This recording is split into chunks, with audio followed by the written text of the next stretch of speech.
Good morning, everybody. Welcome to another episode of Dropping the Gloves. Thanks for joining us here. Nice Friday episode. Valentine's Day is behind us. Tim, you look very happy. Did you say you're my Valentine to anybody? Tim loves it when I bring up his dating life.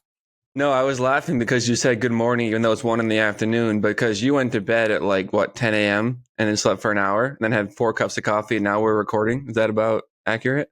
I play all night, baby. I play all night, sleep all day. It's my life now. I'm just a night owl.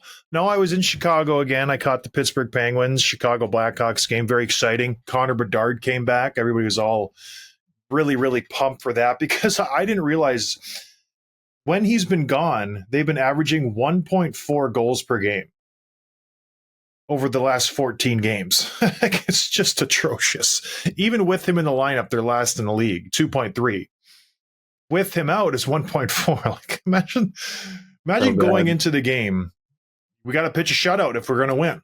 That's the only way we're winning this game. Last night they got 2. They got beat by the Pittsburgh Penguins. Sidney Crosby had a heck of a game. Guy doesn't look a day over 30. His genetics are incredible. He was just buzzing around the ice. I wonder if he gets. Do you think the older crew of players in the NHL, the Stamkos, the Ovechkins, the Crosbys, did they take it as a challenge when they play these younger kids who are supposed to be the next up and coming crop? Crosby's like, "Oh, I was your favorite player growing up. You looked up to me, and now you're going to take my spot. Guess what? I'm going to bury 2 on you and make you look terrible." Yeah, I think they do. I think they take that personal. I don't know if all the guys do it, but I bet Crosby does. I don't think Ovechkin or Giroux or Stamkos or whoever else necessarily does it, but I bet Crosby does, just because he's got that Tom Brady mentality, that level of competition, and even McKinnon probably does, or he will as he gets older. So yeah, I could see that he stepped up for that game. You think Tom Brady was the ultimate competitor? That's strange. I would have gone Michael Jordan. Both of them, they had the same mentality. I don't hold Tom Brady up at all on any pedestal. I think he was a system quarterback. Oh, come on.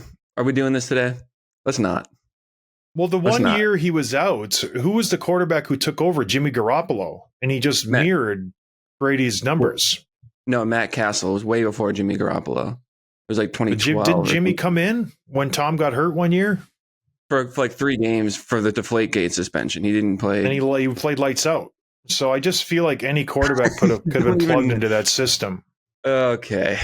Yeah, why don't you bet on it then? Where you look, I'm not going to go to Give Better just yet because I want to talk about a Patrick Mahomes who has 0 weapons and he just is so incredibly good. I think Mahomes is way better than Tom Brady ever was. So we'll find out. Anyways, yeah. If I were to bet on it, I would do it through the Give Better app. And you can do it too. You can be just like Tim and I.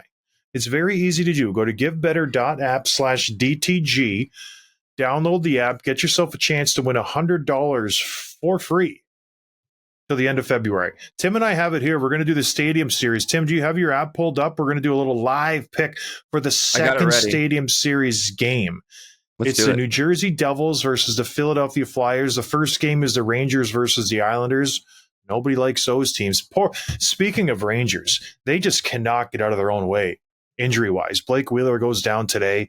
Another tough leg injury for that team. Capo Caco earlier this year.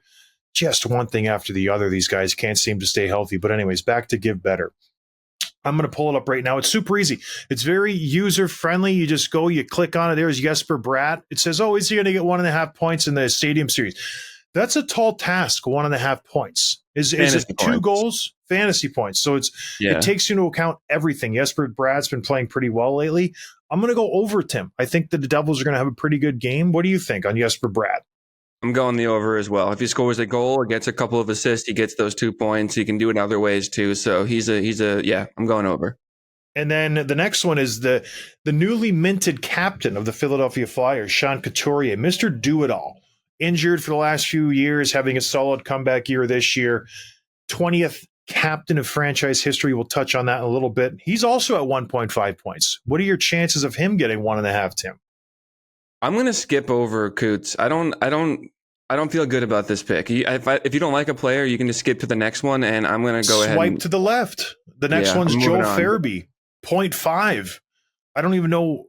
I think everybody would get 0.5 points. Joel Farabee is definitely going to get a half a point. Don't you think, Tim? Yeah, they must have they predicted low stats. Maybe because it's an outdoor game, the puck's not as good. They're not going to be as many goals. But I like Farabee a lot. I'm going to go with the over there as well. And then right next to him is Luke Hughes, once in the running for the Calder, not so much anymore. I think Faber and Bedard have taken that mantle and run with it. But Luke Hughes coming in, only 0.5 points. I think he gets some power play time. He's a good defenseman. I could see him getting a sneaky second assist where he just dishes it off to somebody and they go coast to coast and he gets an assist that way. So I'm going over for Luke Hughes, Tim. I don't know what you're thinking, but guy's getting 0.5 for sure. I'm going to go with the over as well. I think we're going to see a nice little connection between Luke and Jack. Did you see Jack last night talking to Arvidsson in the penalty box? Giving it to him. One of the most devastating chirps to come back from.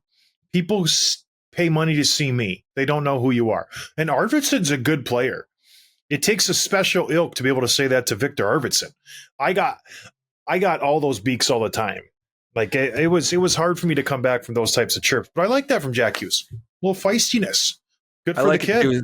And so I think he's going to do very well on the stage, and he'll have a nice moment with his brother somehow. So I'm going to go with the over for Luke. Well, I feel like it's the frustration is mounting. It's building in New Jersey. This season has just not gone at all as they had planned, and you can see it. Jack Hughes, usually very happy, very quiet player, like yelling, going into the penalty box. The guy never gets penalties, so there's something needs to give there. I don't know what needs to happen, but like a coaching change, something needs to happen with the New Jersey Devils. All right, the next one, Travis Konechny, having a solid year for the Philadelphia Flyers, 1.5 points. I like his pitcher.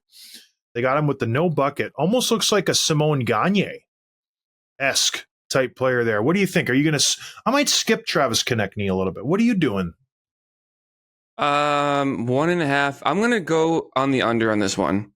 I picked Farabee to do the over. I think it's going to be a Farabee game and not a Konechny game. So, because I don't want to go over on everyone because you just get excited and, I'm going to go with under. All right. I'm going to go – the next one we got what do we got? I've just been sliding left and right here. I'm already at Cam York, a defenseman for the Philadelphia Flyers at 0.5. I have no idea who this cat is, so I'm going under. I think he has a garbage game. Then we're back to Jesper Bratt. So they give you like 10 picks to go through. I'm back to Sean Couturier. Dawson Mercer, Tim. What do you think? 0.5? It's got to be over, right? I need 2 more picks here. I'm skipping. I have one more, and I know who I'm doing. So I'm going to go right to Tyler Toffoli. What are you doing with Toffoli? It's going to be a playoff-like atmosphere. He's going to step up. He'll have a goal, I bet. So at 0.5, that's an easy over for me. So absolutely. That's an easy over, too. I'm going Tyler Toffoli also over, and I'm going to go down on Sean Couturier. 1.5. I don't think he does anything. I'm going under on Sean Couturier. I got my picks. I got Farabee, Hughes, Toffoli all over. York and Couturier under. I click confirm, and I'm going to win $100. So that's as easy as it takes. You just have some fun with it. You swipe left, swipe right, swipe up, swipe down. It's so easy to use, and at the end of the day, it's for a good cause. Give better. It's responsible social gambling, sports gambling, excuse me. If you win, they're going to give $100 to charity. When this rolls out in the real world and you're betting your own money, if you lose, 25% of it goes to charity. If you win, you get a whole 100% kickback. So it's a very good system. Check it out. Go to givebetter.app/DTG. Win yourself a free $100 right now. And it does us a little favor. All right, moving on, Tim. What are we talking about next? Oh, I'm adjusting my chair. Excuse me. Just a quick question. You talked about you were in Chicago last night. Bedard was back. How did he look? I saw the one assist that he had. Did he feel like he was at 100%? Was he struggling a little bit? How was he? He looked fine. I was impressed by his motor, his engine. He didn't look out of place. The first period, he was moving just fine. He's 18. You don't have to get the game shape going. By the way, reports are coming out of Abbotsford that Phil's sucking wind, looking a little slow and old after half of the practice. So not good. We'll see. Phil was never known for his conditioning, but he was a quick little player. So hopefully you can, get back up to speed. But when you're, what is he, 35, 36, 37? takes a little bit of time to get back up to speed, apparently. So, but anyways, Bedard was fine. What I liked about him, he was shooting the puck from everywhere, playing fantastic. He led the team in ice time, I believe, at the end of the game. He was hovering around the 20-minute mark going into the third period, but he has no one to play with. So it's just tough. He needs to do it all himself. He facilitates and creates all the plays, and he has to score them. So it's a tough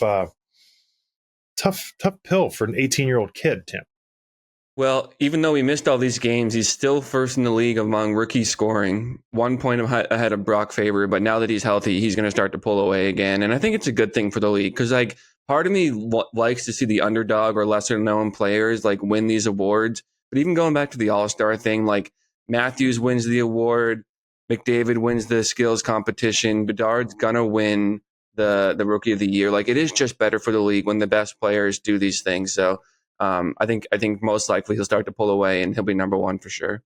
Yeah, if he stays healthy. Although, and here's an interesting question. Brock Faber, he could pan out to be an Adam Fox type player. Like, he is that good for the Minnesota Wild right now, playing north of 25 minutes a night in and night out. If you're building a team, Tim, who would you take? Again, if you had to do a redraft of this team, of this draft class, come on. How do you overlook a puck-moving, fleet-footed defenseman who can play against the other team's top line, who can eat up 25 minutes a night? And, oh, yeah, he puts up some points, too. I don't know if he's that far away from a Connor Bedard. Honestly, at this point in the season, Faber has just opened my eyes to how good he is. He's so good, but let me ask, I'm going to flip this around on you. This is a question we asked on social this week. Who would you rather have as a defenseman to build around? Faber or Mo Seider? Now, Mo Seider's this is the third year in the league, but he's only 1 year older because he came in at 18. Yeah. Which one would you rather build around? Faber. Really? I thought for sure you'd say Seider because of the size. And that was size is, 10 years ago, 15 years ago, Mo Seider. I feel like the size of the defenseman means nothing anymore. I feel like forwards are getting smaller, they're getting more agile and quicker, and you need that defenseman who's able to keep up. And that's just a small part of the equation. I think Faber's offensive upside is way better than Mo Seider's. And Mo's is good. Like, he's got good hands for a big guy. He can move the puck. He jumps up in the play. He lays devastating hits. It's the offensive upside that you love from a Brock Faber. And I don't see a lot of defensemen having those types of talents. As strange as it is, like the way the game has gone the last 10, 15 years, you still aren't getting those types of defensemen year in and year out. It's hard to come across guys like that. And if you have one, you have to keep it. Like, why is there no Cale Makars? Why is there no more Adam Fox types? You figure you would pick a forward from a team who's like a second-line center and say, you're playing defense for the rest of your career. You're going to be a puck-moving defenseman. That's it. It hasn't happened. So when you get those guys, you hold on to them. You hold on to them as tight as you can, Tim, and you don't let go. You don't let go. Jack. Don't let go, Jack. Yeah, I mean, you can't lose that either movie. way. The Titanic. Boom. Nice. Leonardo DiCaprio. I thought you were doing a Billy Madison thing. Stay here. Stay as long as you can. He's shaking the kid's face, his fat face. That was a funny point of that movie. All right, we got some good news coming from up north, Houghton, Michigan. Michigan Tech University's Blake Pietila, 4-year starter for the team. He has been named the CCHA Student Athlete of the Year. Given annually, it's presented to obviously the best student athlete, performed consistently as a member of the hockey team, but also showing outstanding everything else: sportsmanship, progress towards his degree, leadership, community service, all that great stuff, an all-encompassing, positive, cultural, just guy. And that's Blake Pietila. The guy's done it every single year. He's married, too. Very rare do you see a college guy get married. So he's a good goalie. I watched him at the GLI when he just shut down the Michigan State Spartans in that final game, and he was playing lights out. I think he had something like 60 to 70 saves, and I'm not over-exaggerating. Tim, you left. You were already on your way home, but he played lights out that game. But yeah, good for Blake. I was never up for that award. No? Never that surprises got it. me. I'm the shocked. on-ice stuff was there. On-ice stuff was there. Off-ice. not a real pillar of the community during my time in college. Now, lights out. Like I would win that now. But anyways, moving on. Some good news coming out of Columbus. Jarmo Kekalainen has been finally relieved of his duties for the Columbus Bluejackets. A long time coming, if you ask me, and a lot of people around the NHL and a lot of Columbus Blue Jackets fans. Very frustrated with Jarmo. No direction for this team. Goes out, signs Johnny Gaudreau, brings in Patrick Laine, and then what else do? We have an aging defense. He brings in Goodbranson for some reason. No clue what he's thinking with the Columbus Blue Jackets. So I think it was a long time coming. He's been there a long time. He's done a lot of good things, done a lot of questionable things. One of the few GMs who just goes out there and makes things happen. Doesn't sit on his hands. He's very active, much like a Jim Rutherford, much like a Brad Trevelyan. They go and make moves. Or Julian Brisebois in Tampa Bay. These are the guys who are on the phone consistently. But now he's gone. He's out of Columbus. He's worn out his welcome, Tim. What did you think about this? Just expected? Maybe a little bit too late for this team? Well, yeah, expected. Like we knew this was coming and it was a long time coming. And like you said, when you've been around for as long as you have, it's not like it's only down. You know what I mean? Like he's made a lot of good moves. He's drafted a lot of good players, had a lot of good signings, trades. Obviously, the famous one is probably his best trade is trading Brandon Saad for Artemi Panarin. Like that was just an incredible trade in retrospect. And then a couple of years later, he lets Panarin walk for nothing, so but I think some of the moments, and this is one of the things I struggle with, especially with the Bruins going back to the Chiarelli days, is like when you win, the players get all the credit. And when you lose, the GMs get most of the blame for like not getting more pieces and not adding more depth or whatever. And so I want to talk about a couple of wins that really stand out to me that obviously he wasn't on the ice for, but you have to give him some credit for. And the first is that first round upset over the Lightning in 2018 or 1918, which is just amazing, right? A sweep, just incredible. It changed the whole Lightning franchise to turn them around. And then during the bubble, they beat the Leafs in that little play-in round, and that was just great for me personally. So like a lot of things, have come in well during his tenure, but it was time to move on. And like the owner said, it was a hard decision, but we need some fresh perspective, and we're moving on in a new direction. Yeah, perfectly said, Tim. I think it was time to go. He's outworn his welcome, but he'll catch on somewhere else, much like all the other guys do. He'll be an advisor or a senior, this and that official. He'll do something somewhere else in the league. He's a very talented guy. For as much as I, rip on him a little bit for the questionable decisions he's made, he's won some games in this league, and you can't fault him for that. And he was aggressive, and I don't know, good for him. Yeah, he had a good run, but I think he started to go a little sideways near the end. Do you think he was panicking signing Johnny Gaudreau? I feel like that was a huge misstep. I don't know why they bring him in. They were subtly embracing a rebuild. You tiptoeing the line with Laine, maybe getting rid of him. You bring him in for Dubois. He was trying to revamp on the fly, but the Gaudreau thing, I think, was a huge misstep. Yeah, it felt like it at the time, too, because as talented as Johnny is, he's not like the guy to take a bad team and make them a good team. He's not that level of difference maker. He'll take a good team and make it a better team, and he'll bring out more of of his teammates like he did with Lindholm and Kachuk, but he's not the one who's turning your franchise around. And so the Blue Jackets just were not close enough to be competitive to think that this was going to be a good deal. So I don't know why they made it. In retrospect, it doesn't look that good. So John Davison takes over. He's been the team president for forever, as long as I can remember. It's an open vacancy for a GM. In your eyes, because I doubt they'll hire a new GM for the stretch run, maybe for the deadline, because they have some important decisions coming up at the deadline, what they're going to do with this roster. They have a lot of RFAs. They have a couple UFAs. Is this a desirable job, or is this a job where you're just going to be a fill-in and then you'll be fired in 3 years because this team will struggle for the foreseeable future? I think it is a desirable job because it's sort of a blank canvas in some ways, but you have so much young talent, like Fantilli, obviously, but Kent Johnson's 21, Marchenko, Cole Sillinger, Voronkov, like these guys are all 21, 19, 22. On the back end, you have some depth. And you also have that kid, Jiricek, down that was sent down to Cleveland like 2 weeks ago. So there's a lot of young talent on this group that you can kind of build around and form a new identity. So if I'm a GM looking for a long-term project, I feel like this is going to be a good spot for that. especially that you can do it relatively out of the spotlight because you're not going to get the pressure that comes with some of the bigger cities too. So I think it's a good job. I don't know. What do you think? There's only 32 jobs, right? Yeah. So you can't turn it down. I don't know who out there would turn down a job to be a general manager for a hockey team. You got to be pretty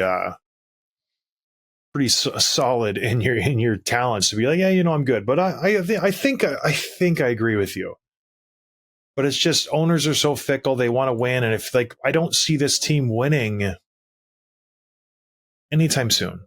I really don't. They have some decent talent up front, but it's not anything scary. And their defense is bad, right? I think Provorov is okay. Werenski is great. But then after that, I don't know. Boquist, Peak, I guess they're all right.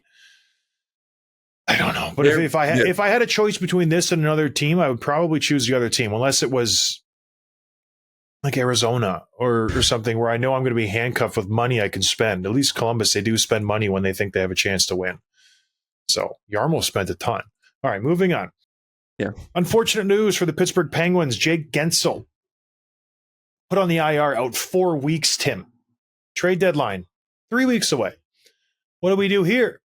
Obviously, negotiations for a long-term extension with him came to a halt. He said no, he's not taking. I think they were offering $10.5 million for 8 years. He said no, I'm worth more than that. Rightfully so. The guy's one of the most consistent goal scorers that we've seen in the NHL over the last 5 years. Even when he's not riding shotgun to Crosby, the guy still produces. So he was testing the open market. Pittsburgh wants to get some return on him. Rightfully so. They were going to trade him. What happens to his trade value now? This is an unknown commodity. He's on the IR. How is he going to respond to his treatment? What's wrong with him, Tim? His ankle? Was it?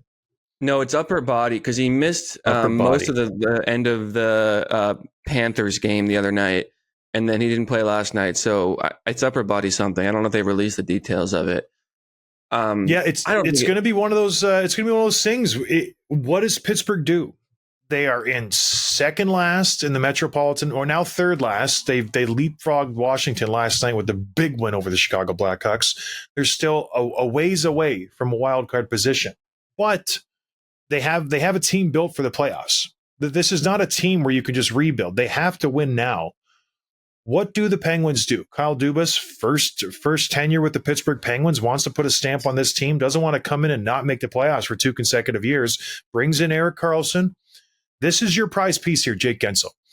You re-upped all the old cats. Crosby, Letang, Malkin, these guys are signed for a few more years. What do you do with this? Is a big deal for him, Tim. What does he think? What are your thoughts on Jake Guentzel? Well, I don't think this injury impacts his trade value too much because Guentzel, you're bringing him in for the playoffs. You know what I mean? And if he's still technically on the IR and rehabbing whatever he's got going on in 3 weeks at the deadline, I don't think any GM's scared of that. I tweeted this out a little bit, a few days ago.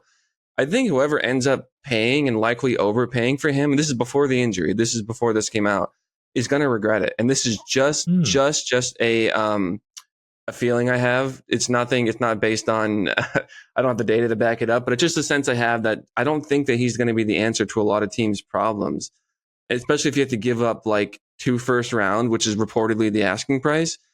And then the other side of this is if you're Pittsburgh, what direction do you go? Because you can't rebuild. You don't even really have a time to retool. Your guys are old. Your core is old. Your window is very, very narrow. I know Crosby's playing very well, but it's still narrow. So after the Panthers game the other night, they lost 4-1, I think, and everyone was talking about time to blow up a team, time to get rid of everybody, time to trade Guentzel, trade Riley Smith, trade Raquel, see what you can get some picks, get some younger guys, refresh, retool, and redo the bottom 6, etc. But your core is 38 years old. You know what I mean? So what? It doesn't make any sense to me. I don't really understand. But again, it's not my job. It's Dubas' job to figure that out. I do get where they're coming from because this team is in a position where they do have a lot of valuable pieces in their bottom 6. Teams would definitely kick the tires on a Jeff Carter, a Lars Eller, these types of players. A Riley Smith's a proven winner. They would be able to trade those guys and get some pretty good return. And if you throw Jake Guentzel in the mix, just say you trade those 4 guys, get a bunch of draft picks, you still have rust. You still have Malkin, Crosby. You got Carlson, Letang, Graves. You have a pretty good defense. So you could potentially shift it and make a run at it next year. But like you said, it's your racing father time. Malkin and Crosby. Crosby's playing great. Malkin, I don't even know if he played last night. That's how invisible he looked to me. And I'm serious. And I watched the game. I was like, is Malkin playing? He's got 41 points in 51 games this year, which is good, but not good for Malkin. This guy's a point per game guy. So I don't know. I think you trade Guentzel at the end of the day, though. You have to make the prudent decision. You have to assume that he's not coming back next year. He's going to want over $10, $11 million, and you can't throw that guy into the mix of all the salaries you're having right now with Crosby making 8.7, Malkin still making 6. You got Raquel making 5. You got Carlson making 10, for Pete's sake. So the numbers don't add up, and I think you do the smart decision. If you can get 2 first-rounders for Jake Guentzel, you trade him, and you see what you can do next year. Then if he goes, I think the rest of the dominoes fall, and you trade all those guys we just mentioned, and you just try to start again next year. Carter's 39, Lars Eller's 34, and just regroup and try to get some fresh blood in there and maybe make another run with those old guys, because you're stuck with them. You're not going to move them. But what do I know? I'm not a GM. There's only 32 jobs left. Maybe I could be for Columbus. But moving on, Tim, what are we talking about next? Let's get some quick hits here going. For a limited time, our listeners can get 25% off and 0 delivery fees on their first order of $15 or more when you download the DoorDash app. Enter promo code NATION25, all capital letters. Offer valid in Canada, subject to change. Terms may apply. There's a guy that has been sneaking under the radar that we have not addressed, and it's time that we talk about it. It's time. Slafkovsky up in Montreal is currently on a 7-game point streak. He has 11 points during that stretch, and it's a pretty even balance between goals and assists. He's surpassed Doug Wickenheiser for the longest point streak by a teenager in Canadiens history. He's got 29 points in 53 games this year. He's playing on the first line right now with Caulfield and Suzuki. Just lights out. He's doing what they hoped, taking a step probably sooner than a lot of us expected it. Not unlike Byfield and Lafreniere, although he's younger than those guys. So really cool to see him progress and prove some of the doubters wrong right now. Yeah, they need that in Montreal, because they've just been really, really bad this year. And if he can somehow turn into, he was number 1 overall, like a very shocking first overall pick. That was a draft that was very, very forgettable. So if they can make something out of him, that'd be nice for the Montreal Canadiens, because they need some punch in this offense. They have a lot of good players, not a lot of great players. Cole Caulfield and Nick Suzuki are dynamite. I think they're proven first-line players, and if Slafkovsky can slide in along them, that's a pretty solid trio moving forward for this Montreal Canadiens team. They can rely on those guys for the next 5 to 10 years, I think. But good for him. It's nice to see a kid struggle a little bit, go through some growing pains, and now he's sort of figuring out his game. Because remember, when he came out, he was being compared to a Jarmo Jagr. That's the type of game that this guy plays. He's not a burner. He's not going to rip up and down the ice. He controls the puck. He protects it. He uses his big body, and he's got a pretty sneaky shot. And I think he's showing that now. It takes a little bit more time, maybe, when you have to learn the ice, learn the physicality of the NHL, and learn how your body works with these other guys. So good for him. I'm happy about this. Did you know I played for the Canadiens, Tim? So I have a little bit of a rooting interest for the Montreal Canadiens. But good for Juraj Slafkovsky. Was that, 40, 50 games you played for them? 1 game, probably 6 minutes. Still an alumni, though. Still, no, I was -1. Still an alumni. I still get invited to the alumni games. Is that the only game you ever started? I think so. Yeah. Why do you bring that up? I don't know. What's your problem? You talked about Torts being like not thinking much of you as a player and didn't want you there or whatever, didn't know you're coming. Which coach thought you were the best? And not just for fighting, but like who thought the highest of you as a hockey player? Joel Quenneville. Or Ted Nolan from Buffalo. Both those guys gave me my biggest chances. They utilized all my skill set. Smart coaches, like very, very smart. Someone looked up, I was doing a Hawks cast or Hawks game, and they looked up my highest time on ice, and it was with Quenneville. I think I played 16 or 17 minutes. Smart.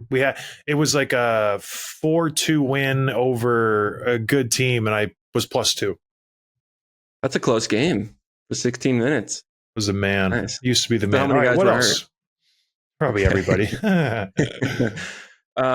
Yeah, cool little comment here from a friend of the show, Nikita Zadorov. Today, Junior. Zadorov, today, Junior. He was suspended 2 games for the hit on Lucas Raymond. And this is what he had to say. He said, yeah, it was a bad hit. Completely missed him. It was clearly head contact there. He's like, yeah, 2 games is right. I deserve that. It was a bad hit. It's kind of cool. Usually you hear guys kind of grumbling about it, but I like his honesty. He's very honest. If there's one thing about Zadorov is that he says what's on his mind. He's got a touch of Ivan Drago, doesn't he? 2 games, well worth it. He's just like, yeah, it was a bad hit. Are you gonna change the way you play, Nikita? Not a chance. No, it might happen again. I'm gonna keep trying to bury guys. Just see him go after who's the guy who did the gritty for the Calgary Flames the other day. Yeah, so good. I love that. You need more of that personality in the NHL. So Jake Wallman scores the penalty shot, overtime shootout winner for the Detroit Red Wings. Does the gritty. First of all, I thought the gritty was from like 2-3 years ago, wasn't it? It probably started. I don't know where it came from. Isn't that Fortnite, the one where maybe. you put it over your eyes and you go down? Yeah. So stupid. So incredibly dumb. So he does the gritty for whatever reason after the last goal of the shootout. He scores it. Good for him. The Canucks play them a week later, and then Zadorov does the gritty back to him. But he does it in a mocking way. It's so great. If you haven't seen the video, it's just fantastic. The Canucks are up 4-1, and they're just dominating the game, and Wallman's trying to chirp somebody, and Zadorov comes in, and he's just like, oh, you're cool, Mr. Gritty. It's just so funny. Good for him. He is one of the bright spots in the NHL right now for me, Nikita Zadorov. And he was on our show, so good for him. All right, I mentioned this earlier, Tim. Sean Couturier named the 20th captain of the franchise history for the Philadelphia Flyers. This is a prototypical Torts captain, right?